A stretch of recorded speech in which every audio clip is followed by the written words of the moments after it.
안녕하세요. 건강한 교회 건강한 목사입니다. 지난 시간에는 성령께서 성도들 개개인에게 은사를 주심으로 교회를 더욱 풍성하고 다채롭게 만드신다는 것을 배웠습니다. 그러나 다양함만 있다 보면 어느 순간 질서를 잃고 모래성처럼 쉽게 무너질 거예요. 그래서 다양함에는 질서가 따라와야 하죠. 성령님은 교회가 다양함 가운데 조화와 질서를 유지하도록 직분을 주십니다. 이 직분은 뭘까요? 그리고 이 직분은 어떤 의미를 가지며 어떤 역할을 할까요? 건강한 교회를 세우기 3부, 교회는 어떻게 하나됨을 힘써 지키는가 3강, 성령님은 직분을 통하여 교회를 다스리신다 라는 주제로 강의하도록 하겠습니다. 사도행전 4장에 보면 교회의 다양하고 풍성하며 아름다운 모습을 보여줘요. 믿는 무리가 한 마음과 한 뜻이 되어 모든 물건을 서로 통용하고 자기 재물을 조금이라도 자기 것이라 하는 이가 하나도 없더라.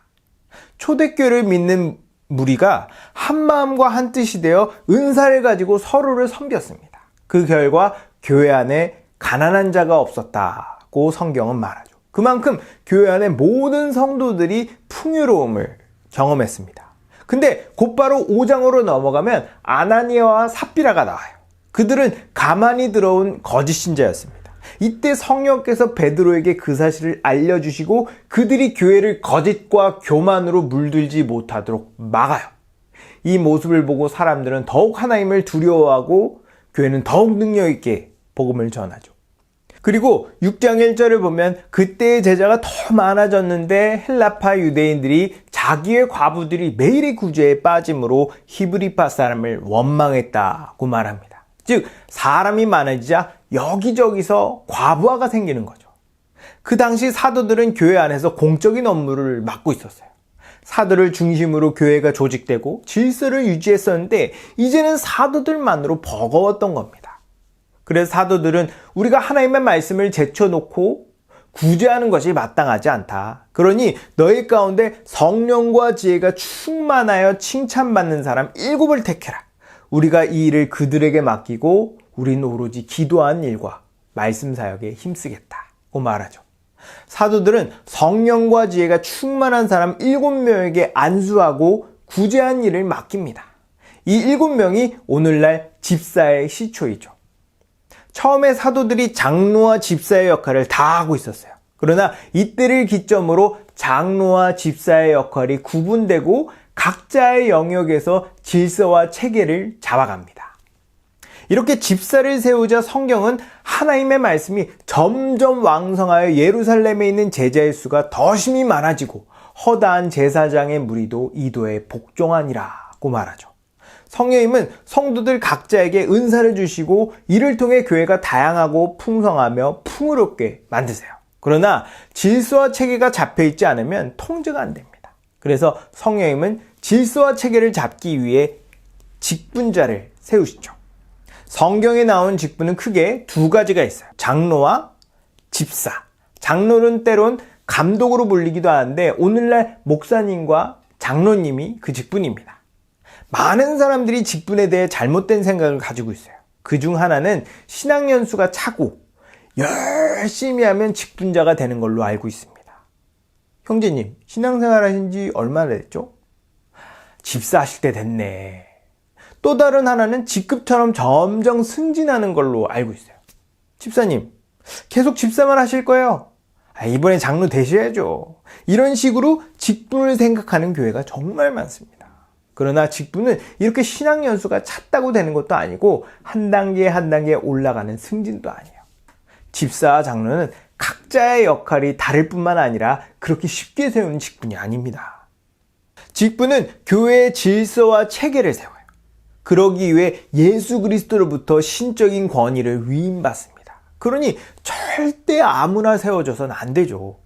직분자는 마치 나라의 대통령, 국회의원, 시장을 뽑는 것과 비슷합니다. 누가 지도자가 되느냐에 따라 그 공동체의 운명이 달라진다고 봐도 과언이 아니에요.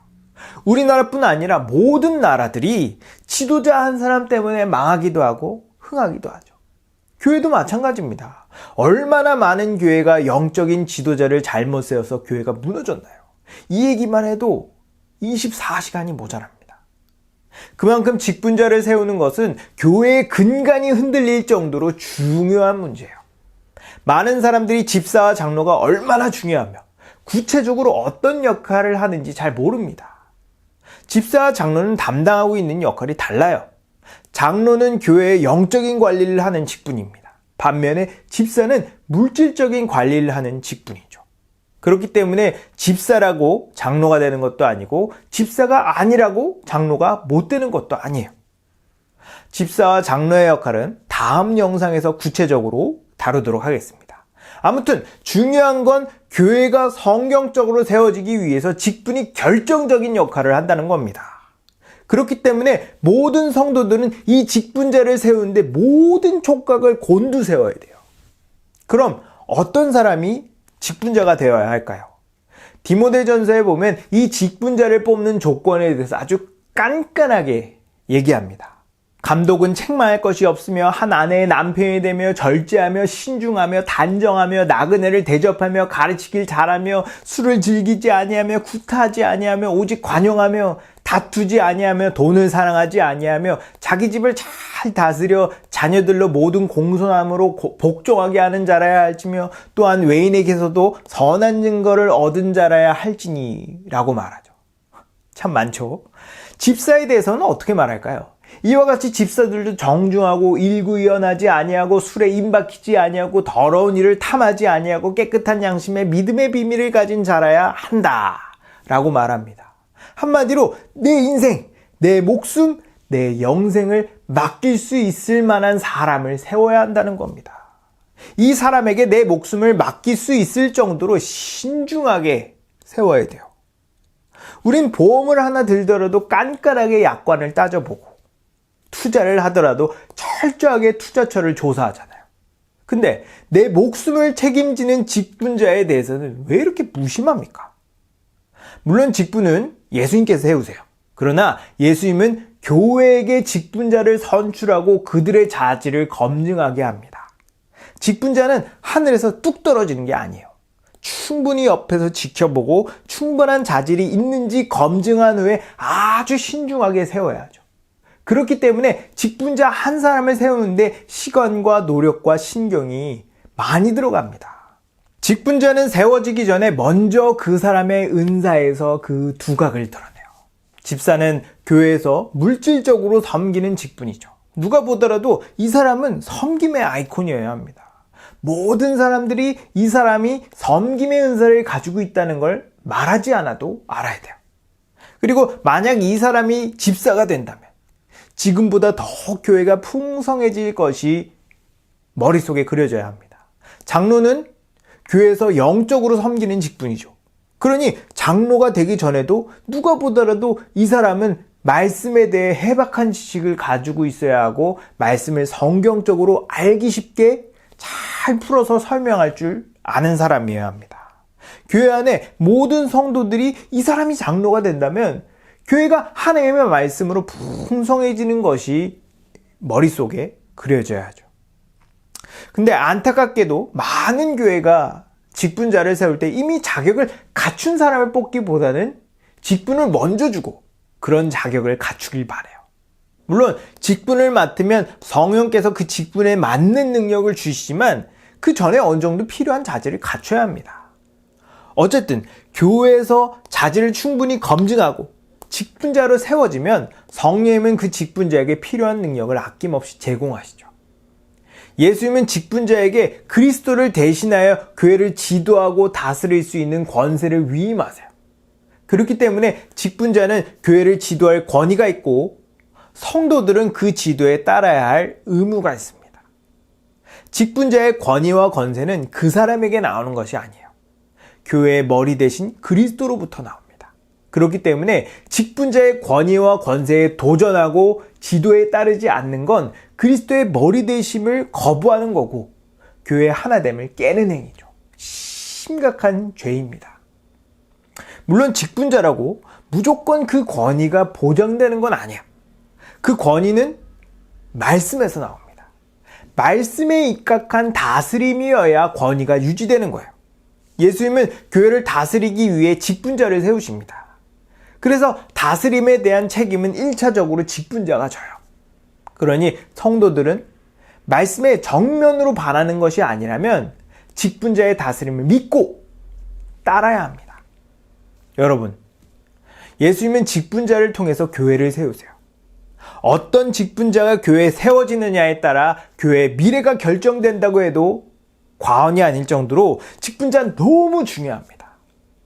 직분자는 막 세우는 게 아니에요. 충분한 시간과 신경을 써서 그 자질을 검증하고 성도들의 지지 가운데 세워져야 합니다. 성경은 아무나 선생되지 말라고 해요. 혹시 현재 직분을 맡고 있거나 직분을 맡을 예정입니까? 두렵고 떨리는 마음으로 임하길 바랍니다. 직분에 대한 정확한 이해, 그 직분에 대한 막중함을 알고 임하길 바랍니다. 성령님은 직분자가 중요한 만큼 그만한 은혜를 제공해요. 그렇기 때문에 직분은 충분히 사모할 만하고 영광스러운 자리죠. 그러나 그만큼 막중한 책임을 져야 하는 자리입니다. 누가 이런 말을 했죠. 큰 힘에는 큰 책임이 따른다. 직분자가 세워지면 직분자를 존중하고 존경하십시오. 그리고 그의 다스림을 받길 바랍니다. 그것이 예수님을 머리로 인정하는 것이요, 하나됨을 힘써 지키는 겁니다. 여러분 모두가 참된 직분자를 통해서 교회가 더욱 질서 있고 견고하게 세워지는 것을 온몸으로 경험하는 여러분 되기를 축복합니다.